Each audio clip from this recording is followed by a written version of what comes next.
Panguva ine pari kuonekwa kunzi Servius Kasukuwere ari kuonekwa kunzi ari kuataka vana kuda Tagwirei.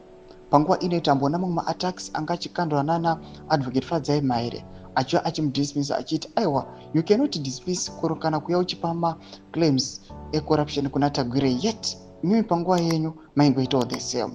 Zandapena mashoko nemacomments ari kuya achitaurwa panapa naServius Kasukuwere pamusoro pana kuda kwacho Tagwirei vamuri kuona kuti they are now rising up to power and vari kuonekwa kunzi havasi kumira vakomana vari kugesi kumuvha nepesi yakanyanyisa mariri pasaidi. Subscribe like on the bell icon. Tipina pana pa the news box vanomuposta mukomana Kasukuwere wamuri kuona uyo abuda nyora chiti former ZANU-PF National Political Commissar and Minister Servius Kasukuwere has escalated attacks on local business tycoon kuda kwacho Tagwirei, who described him as corrupt yesterday in Bulawayo.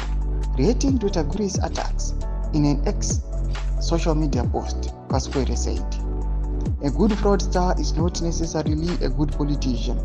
Trying to turn a thief into a leader is the ultimate betrayal of the Revolutionary Party by a reactionary leader. The game has begun, and that rhyming mouth will not be opened again."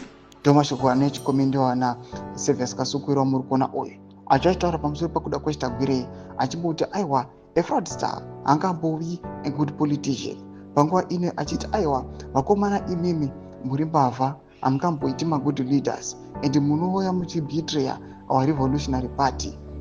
Mashoko anobuda panguva ine achitaurwa panapa nana Servius Kasukuwere vachifaya kuna nakuda kwacho Tagwirei vachiti we want to silence you kuti murege kuita zvamuri kuita izvi. Noda kuti pane marumbasi ari kutendera achinzi aiwa vana Tagwirei vanenge vakapromisiwa aiwa kuti vauye vachizosucceeda mutungamiri wenyika vachisati laina VP.